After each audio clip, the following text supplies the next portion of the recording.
DSPN, the Devlin Sports Podcast Network. Supercars season 2024 wrapped up over the weekend. A rambunctious, wild couple of races in Adelaide. Greg Rust is a motorsport broadcaster of much standing. Deserves the respect that he gets, and he joins us again to discuss the season. Welcome back, mate. Nice to be back with you, and I think rambunctious is one of many words that were used to describe it. I think someone called it the wacky race. It's pretty wild. Well, for our younger listeners and younger viewers, the wacky races, Google it, people, Penelope Pit Stop, all of that kind of stuff. I mean, corner number 8, this circuit is just brilliant, isn't it? I actually wonder why they don't open the whole series with it, because it is just such big bang bash stuff.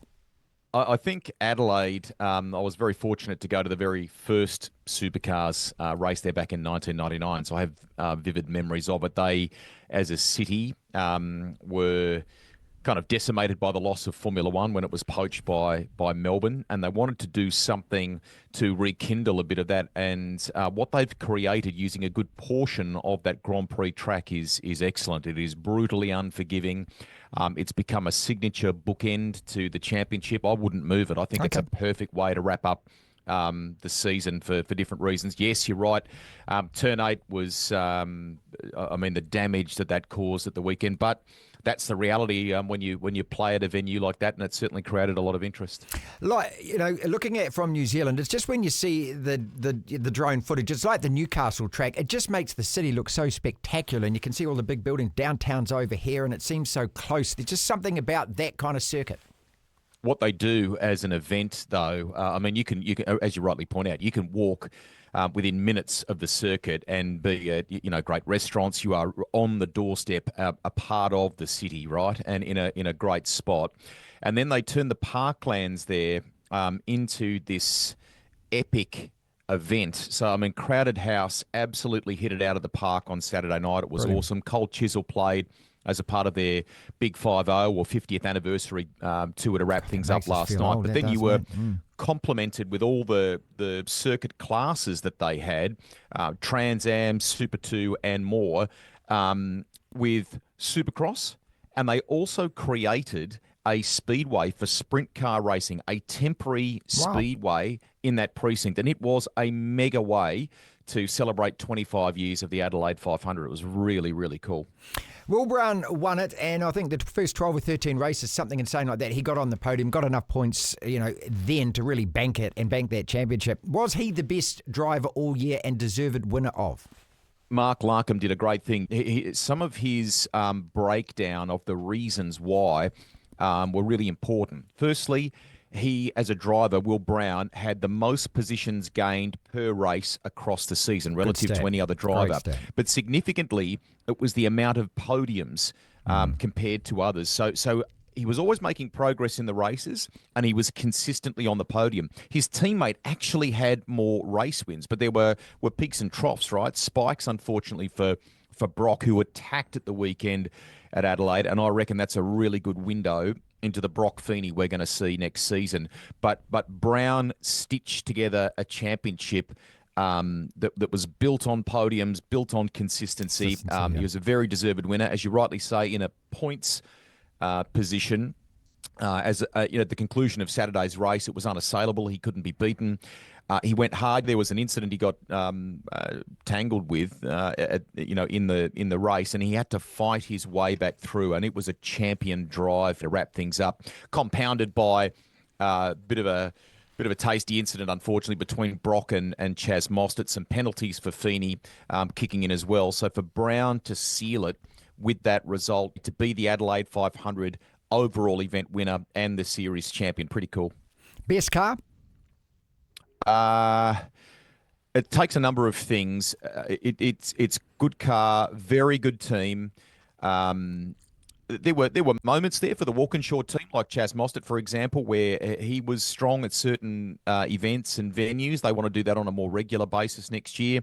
DJR just weren't there in the manner that we've seen in years gone by with the likes of Scott McLaughlin and so on. They've got Brodie Kostecki and very some engineers that have come from Erebus joining them next year, so they should hopefully have a turnaround in form. But collectively, the Triple Eight team did a very good job in season 2024 and will execute it. That's the important thing. Who's your biggest surprise package driver for this whole series?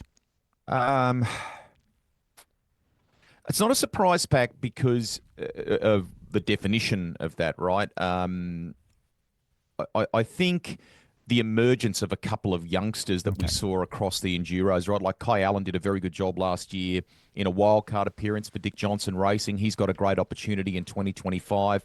He was fast-tracked because of some injury at the weekend and allowed to be involved. There was a similar story for Cooper Murray, who was part of the Triple Eight wildcard program. So there are a couple of it's like 2024, as one of the younger commentators, Chad Nalon, said to me, it's like, we miss SVG and what he brought to the championship. He's off doing great things in NASCAR now, but it's seen 2024, this wave of young racers come through. Will Brown, Brody Kostecki. I mean, the average age of some of those front-running drivers is much lower now as a result. So we've got this great new wave of youngsters coming through, and then to think that a Kai Allen and a Cooper Murray are going to join that full-time next year is awesome for the sport. Next question was the biggest disappointments all year, and you mentioned DJR there. Can we shuffle them into that department? I know that, as you say, they're obviously looking to improve, but did they perform a little below the level, for example, than most would have expected? Well, most definitely, and they'll be the first to tell you that. As I say, there's some good things coming for them for next year. They're going to freshen up things behind the scenes as well, so hopefully that's good for them. Tough for Erebus, obviously. I mean, Brody Kostecki came back with a vengeance in the back end of the year in particular, and won Bathurst with Todd Hazelwood. That was terrific for them, given all the debate we had about him missing the opening couple of rounds of the championship this year and so on. So the fact that the champion couldn't properly defend the title, forget all the circumstance around that. Just looking at it on that basis was a shame. But the fact that they were able to take Bathurst, I think, was a bit of a fairy tale in the wake of all that. Really cool. Greg, how does this series improve? I think it was 16, wasn't it? It's now down to 12 rounds. So is that one way to increase it, or do you think 12 rounds is actually just enough? Well, let's not forget Tony Quinn, who owns a number of circuits here in New Zealand, has had his Queensland Raceway added or returned to the calendar, if you like, for 2025, which is excellent. That part of Queensland, that southeast area of Brisbane, is a real heartland for the sport. So I think that's a perfect bolstering, if you like, as they gradually... I mean, it's taken a long time, unfortunately, for the sport to recover from its downsizing around the pandemic. We wanted it to improve the amount of rounds it offered in the wake of that sooner. That hasn't happened. It's been a gradual process. But there's a lot that the sport should be very proud of this year too. The fact they've been able to sign Toyota, who will join the sport in 2026 with a Supra and be represented by two teams on the grid, is a huge thing. The return of Queensland Raceway, a bit of growth in the championship. And I know they're talking about potential for some international activity around there, just so long as that's done in a way that is manageable for the teams and for the sport, and that it really does showcase it in a place of relevance, not in a Mickey Mouse sense. We don't want them to just bring in an event like Supercars, which is so big, for a oncer and just go, oh yeah, we had that. That was part of a great thing for, whatever year it was. We'd like it to be a multi-year arrangement if they were going to travel like that, because it is so expensive to do that now, to ship all the equipment and cars and so on. Probably timing right to look at what used to be the great Ford-Holden rivalry, which just basically fueled this whole thing from ground up, didn't it? And you're either committed to one or other, and then the drivers come on top of that, and you have your favourite drivers and so forth. Well, now that there is no Ford-Holden, and it's not like it feels like the whole Supercar series has lost anything. It seems to have absorbed that, and at the same time, maybe move forward, maybe even growing a little bit. Is that the impression that you get?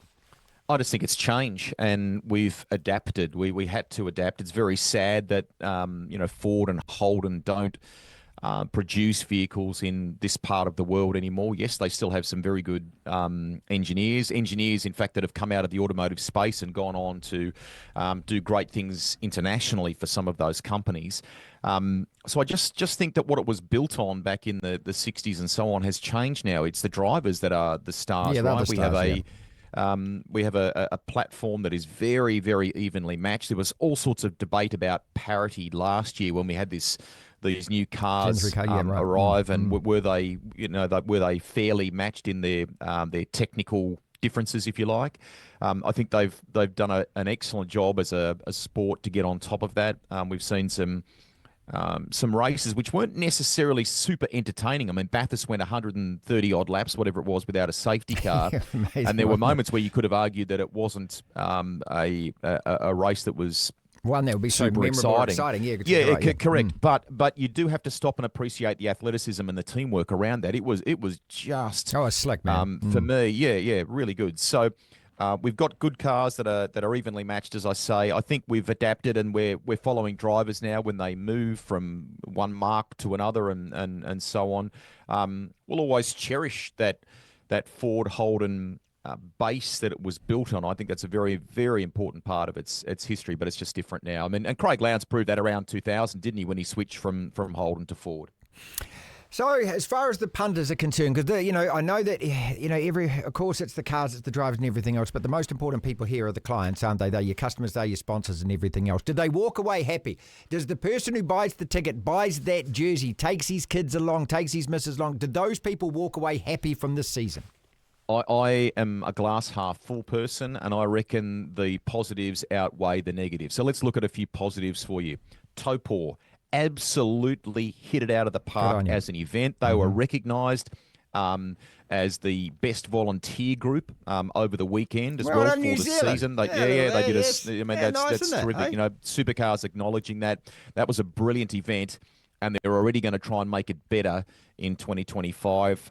That came off the sport running Bathurst as a season opener, not the 1000, a shorter form event, and that just didn't work.